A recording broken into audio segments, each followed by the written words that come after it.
I know, sorry.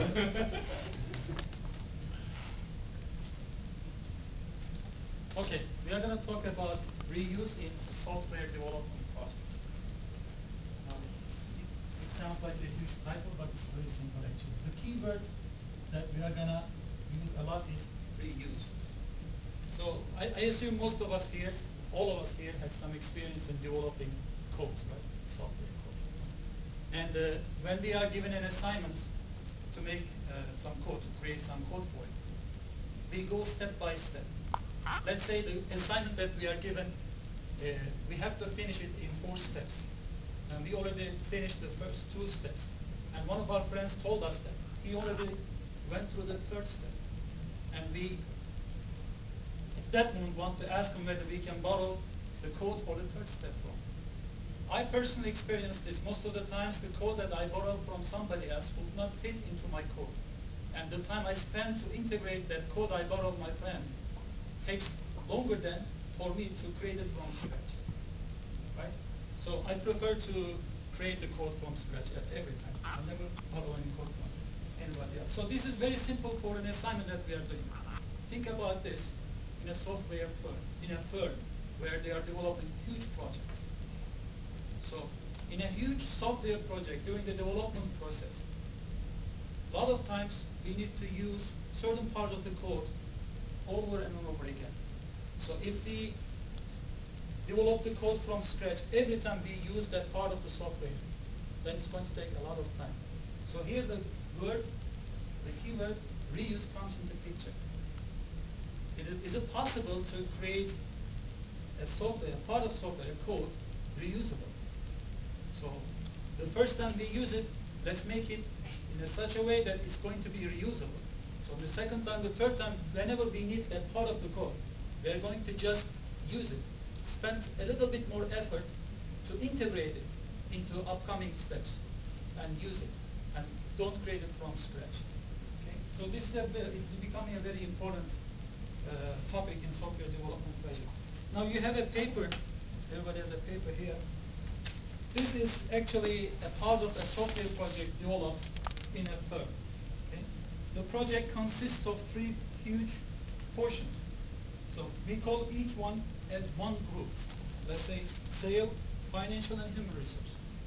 Which means the developers, the software developers, when they finish the first part, which is called sale, they can release this part to the users.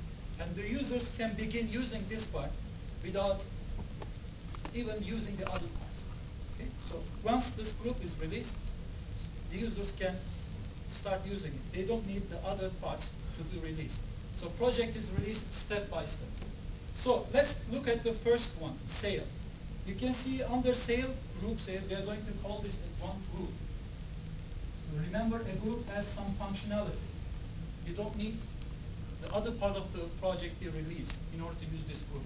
So under group, there are certain elements. We call them elements.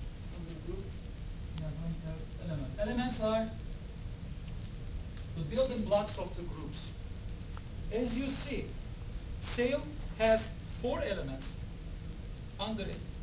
It also uses some elements from other groups. Okay?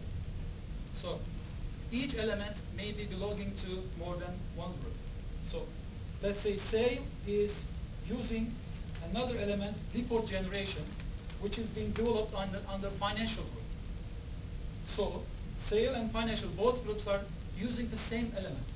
So when the developers are developing the groups in this order, sale, financial, human resource.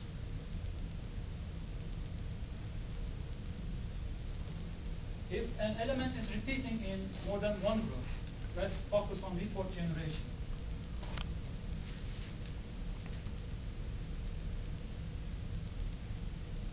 So this group is repeating under sale and financial group.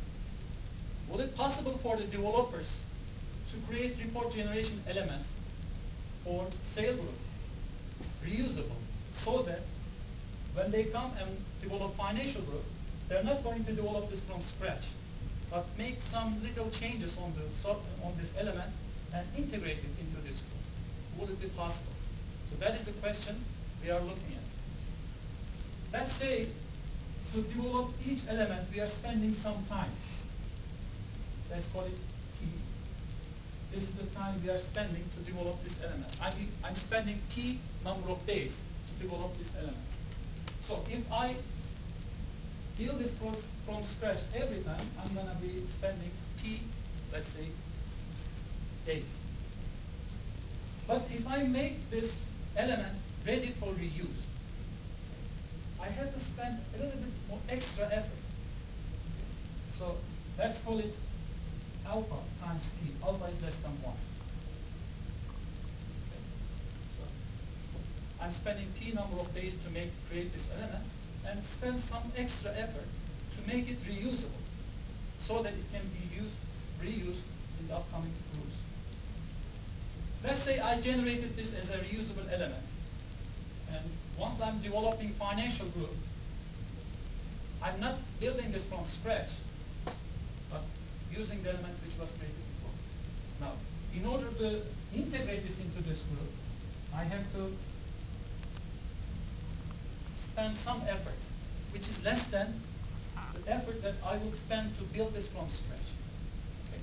So the trade-off here is, as you can see, if addition of alpha P and beta B is less than P, then for a developer, it is the best for him to create this element ready for reuse the first time it appears in the sequence of the groups.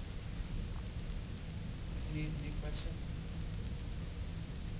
I assumed I would finish after this point, but well, that's